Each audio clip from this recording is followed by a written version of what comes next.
we could, at that point, if we're not going to go back to Nero to see this demon form, then we could probably cut things out. But we keep on cutting off your thoughts, so go ahead and give it while I customize.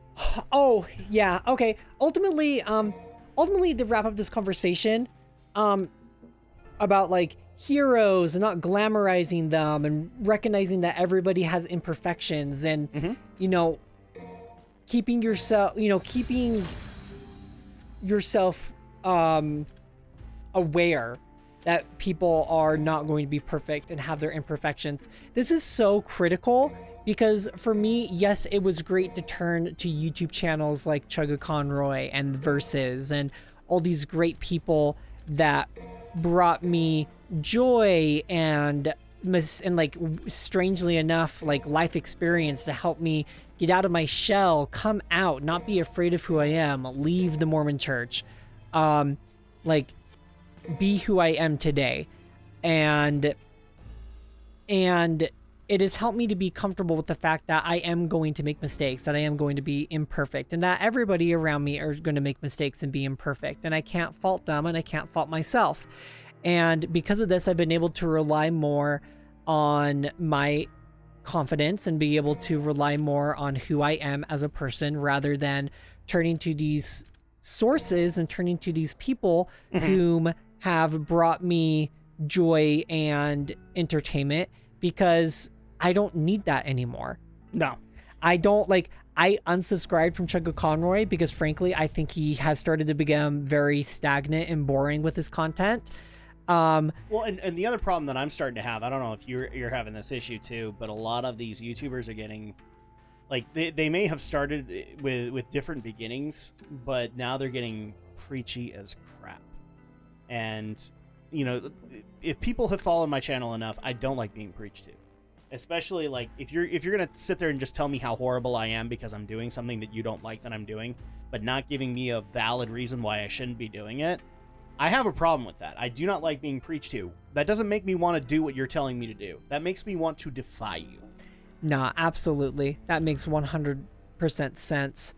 Ultimately, where am I going with this? Ultimately, in the end, like, it's great these people exist. It's great that they're continuing to put out content and are able to make a living as they are, but, like... But to the ones that aren't, I hate to be the guy to actually say this, but you actually do need to look at it like getting a real job. And the main reason being is because I can't even believe I'm saying this, but, like, I remember a video that I get criticism for this now because I follow this channel. Do you know the Quartering by chance? No. Okay, so Jeremy, so the guy who runs the Quartering, Jeremy, he got kicked out of he was a guy who covered the Magic the Gathering card game, and he got kicked out of it because he didn't follow social justice standards and all that crap. So he decided to go into other stuff. And like a couple of years ago, or maybe at least a year ago, when the Mundane Matt situation happened, where we found out that he was like flagging videos that were criticizing him, Jeremy actually put out a video basically giving some advice to Mundane Matt. And one of the pieces of advice was, go out, get a 9-to-5 job. Why? Not because, like, I'm trying to be a dick to you and tell you that you can't do your passion, but a real job kind of grounds you. It actually helps you stay grounded, keep your feet on the ground, be able to keep things realistic, not necessarily just keep shooting for the moon. And because the problem is that eventually if you start shooting for the moon too long, then, like, you start not meeting goals, and that also hurts too. So his advice was basically like, you should probably, if you're relying too much on YouTube, which is essentially a roll of the dice, then you probably ought to go and get a 9-to-5. Because, especially since at that point he had a daughter, like a newborn baby girl, just barely born. At that point, yeah, you probably want to get a 9-to-5 job so that you can help support, because Matt's mom was staying at home. So they literally had no income coming in, the way I understood. Yeah, and I completely agree with you. It kind of brings me back to that, like, dude that does video game content where he goes outside the borders of the video games, like the invisible walls, to find any hidden secrets. Yeah. And essentially he flat out stated in his Patreon that he doesn't want a 9-to-5 job, so all the money that he gets in Patreon is his way of being able to live at home with mom and dad. Yeah, and not have to pay rent or pay bills, and he can just do video. With that. And yeah, I can't support that. Like, if he's not getting the viewership that he needs to make money, like to make a 40-hour-a-week wage to support himself, then I can't support him. No. Like, I'm not giving you my hard-earned 9-to-5 money just so that you can sit at home and make horrible content, because it's not good content, like, at all. No, a lot of creators right now have gotten really stagnant. Yeah, and so it's like, at the same time, going back earlier, because I don't even know what episode this video is going to be, but going to like an earlier episode where I'm talking about... This might be a podcast all on its own. Yeah, pretty much. But just like going back to like, oh, I made... I probably should have started my second Triad Let's Play earlier because I'm about to go on like another mini hiatus for Shadowbringers. Like, am I concerned about it? A little bit. How concerned? Like, less than 0.5%. But compared to that other person, you're going to be paying your bills. Yeah, so. Because I have a job where I'm getting PTO to go to like take a little bit of a break. And that also means your job might think that's silly, but the bottom line is you have a job that is paying for it. Compared to what I've been through with like that 14-year-old we were fostering, like everybody's happy for me. Like I flat out told them, yeah, I'm just playing out like some new content to a video game that's coming out, and I've literally taken off a week just to spend that time with my husband.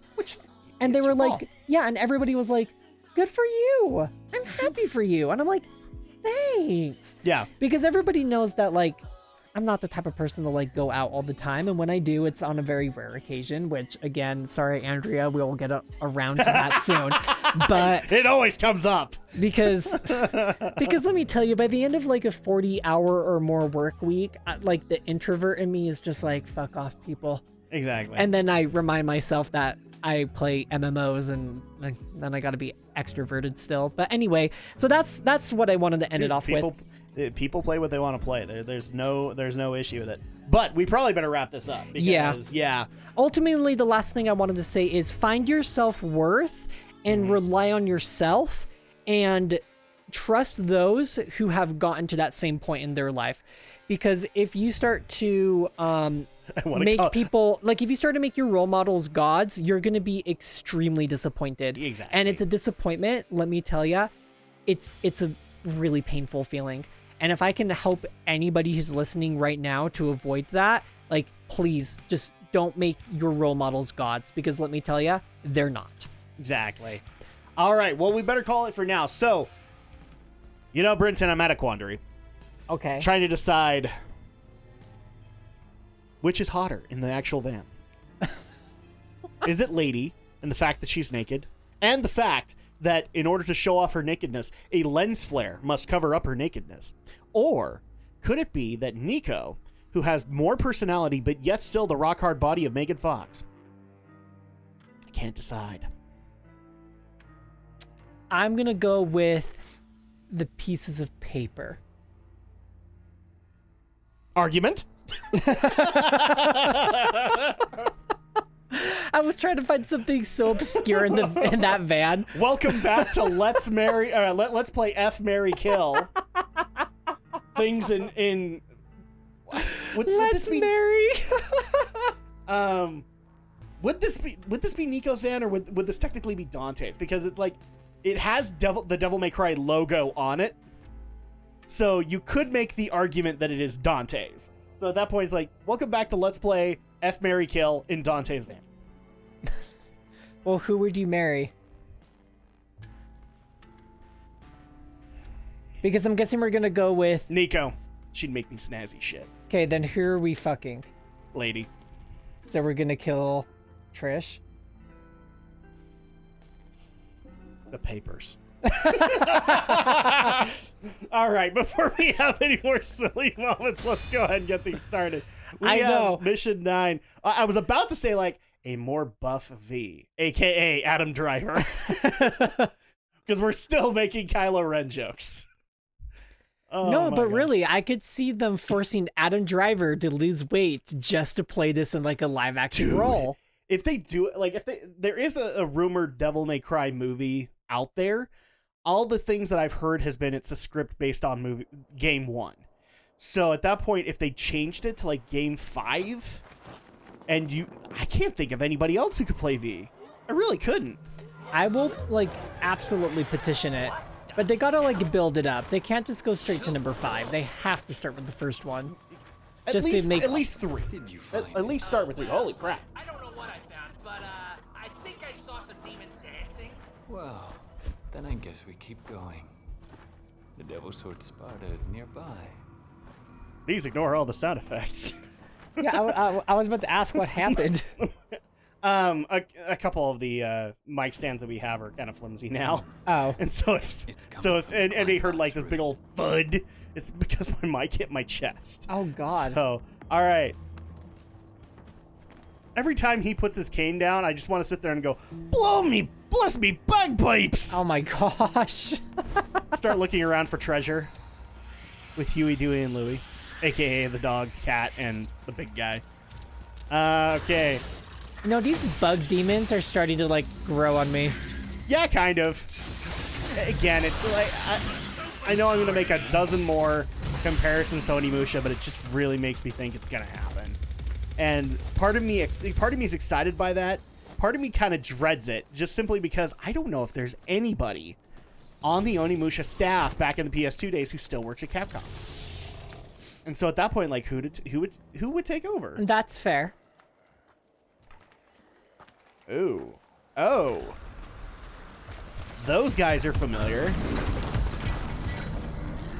Hi. Hi, big demon rhino thingy. I came in like a wrecking ball. Indeed. Indeed. Hey, look. It's the Devil May Cry equivalent of Ganon. Oh my gosh, so true.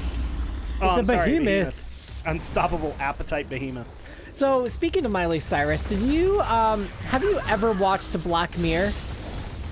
I have not, no. Okay, well this isn't really gonna spoil it because Black Mirror is more of like an anthology series, so like all the episodes don't really like connect with each other.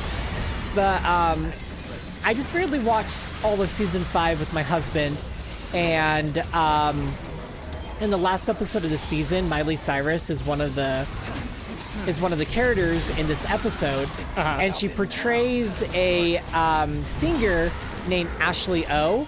But in reality, she wants to be something more than Ashley O. And I was like, where have I seen this before? Hannah Montana. It was just, I just, the whole time I was just like, it's Hannah Montana, not Ashley O. This is so weird to me. But yeah, that's the random story I wanted to tell because I started to sing a Miley Cyrus song. Dude, this is what these Let's Plays are for, is we tell random stories about something that happened. And I'm okay with it. Just random shenanigans in my life. That's why in a lot of cases I look at Let's Plays on YouTube as just like little mini podcasts. Oh yeah, Because I that's- totally think that as well. That's technically what they are. Like, you know, Game Grumps, perfect example. Think of all the random shit that gets brought up in a Game Grumps video that's not pertaining to the game. Yeah, I think that's why I started getting bored of Chugga Conroy because his content is really good if you want to know how to like play a game from start to finish 100% and how to do it. But in terms of like wanting to listen to somebody talk about the random shit that goes on in their lives or just why they like that game or screaming at nonsense, Yeah. like Chugga Conroy is 100% not that kind of a Let's Play channel. I'll at least give him some credit, like, just because of personal experience. It is so hard to find crap to talk about when you're running solo. Because, like, I have that problem when I do, like, Final Fantasy playthroughs, and hence why a lot of people get annoyed with me that I stick to business. I can't think of anything else aside from maybe some random thoughts that I'm having throughout the gameplay experience itself. No, that's like completely understandable. For me, I am just way too sassy of a person, and when something happens or like a particular character is just being a bitch, I'm like, whoa, calm your tits down. Exactly. Like, seriously? And then I go off on this fictional person as if it's like going to make anything better. It's just ridiculous. Okay, bottom line, it makes you feel better. So, I mean, already it has succeeded as far as I'm concerned. I know, and then I usually just like interact with the cutscenes in a weird way. Like for Final Fantasy XIV, there is this cutscene where I like pop out behind a corner because they're like, "Oh, the adventurer's here to help me," and then it cuts to me popping out behind this pole, and I'm just like, "Hi." just Hello. Just like completely unprompted. Kind of surprised I've never gotten a cutscene like that. Well, we've gotten cinematics like that in WoW, but kind of wish we would have had that happen more so I could make fun of like Sylvanas. She'd probably be the one that does it all the time. Oh, for sure. I'm the Dark Lady, and I'm going to come out of nowhere and bust your balls. Why? Because I can. Not even as an MMO, Final Fantasy XIV is very cinematic. Like, there's just so much cinematic to it, like a typical Final Fantasy game. So, well, it's got to go with what Final Fantasy has a strength for, which is cinematic storytelling. They're much better at that than having like midway cutscenes and whatnot. And even like the big boss battles are very cinematic, and it's whoa, that was way too dramatic, V. Like, are you kidding me? He gets, he probably just got hurt me. Look, he like rolls for a good like 20 times over, and then he's just like, ugh. See, this is what I'm talking about. Something happens, and I'm like, what the fuck are you doing? What we're saying is that he needs a weekend in the British theatre. Oh my gosh. They'll knock some acting sense into him, so to speak. There we go. Nice finishers. I just love it. He makes his minions do all the dirty work for him, and then he just goes in and takes the killing blow from them. I guess what I'm basically saying is, V is Thrall. Yes. Yep, I hear ya. Oh, but so I don't know if you keep up with any of the WoW news or anything like that with the patch that's dropping next week. I mean, I watched all the BlizzCon stuff about 8.2, so like I have a rough idea of what's coming next, but I stopped following WoW news a long time ago. You remember the what was it called? Old Soldier cinematic that came out just before Battle for Azeroth? It's Sourfang, and he's in the prison, and that was the most recent one. So they added another part to that. Oh, I have not seen that then. Which is based on in the Battle for I'm trying to think of stuff that you haven't seen, but basically in the latest raid, there's a moment where you have to do a quest to find Sourfang for the Dark Lady. And you actually get a choice in it of whether or not to report your findings, because you do find him, or to stay quiet and basically defy the Dark Lady. Yeah, probably have consequences. Yeah, this I did know. I just never. Well, we stopped playing and I never got to it. The next cutscene dropped, and it turns out that he actually goes and finds Thrall. Oh wow! And so I actually loved a YouTube video coming out. And I wanted to modify it just a little bit. Basically, they were doing the, guess who's back? Back again.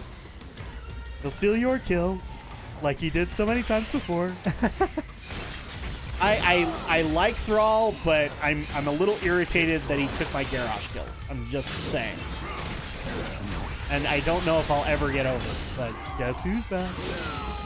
Back again. Yeah, so Thrall's back, and this time he's not wielding the Doom Hammer, but he's got himself an axe that obviously he made himself. Right. That makes sense. And by obviously, I mean he's not very good at it now. As I was like preparing to do that quest, which I just never did, I actually did think about how I would respond to Sylvanas, because as you probably remember, Adam, I was like balls deep for the Dark Lady, just like, oh, I would totally penetrate her, all this other like just like my husband and I both, we were like, oh, we would totally go straight for Sylvanas 100%, because we were just like balls deep in Horde pride. And then when I found out about like that choice. Now I'm sorry. I have a random thought here, but now I'm hearing in my head like the Horde commands that you immediately drop trow and give birth to my babies. Oh my gosh. Oh my Lanta. But no, I did actually think for quite some time, what would I choose? And I honestly still to this day have no idea how I would, would I defy her or would I tell her the truth? I have like absolutely no idea. It's kind of my quandary with what I actually, I can't remember. I think it was Rising Sun that asked me once, just like, would you cheat on your wife for like Sylvanas or Jaina? And like, I'd have to think about that. It's like, oh my gosh, you have a thing for Sylvanas, right? Oh fuck no. But Jaina, maybe. Bitter place for me. Oh my gosh.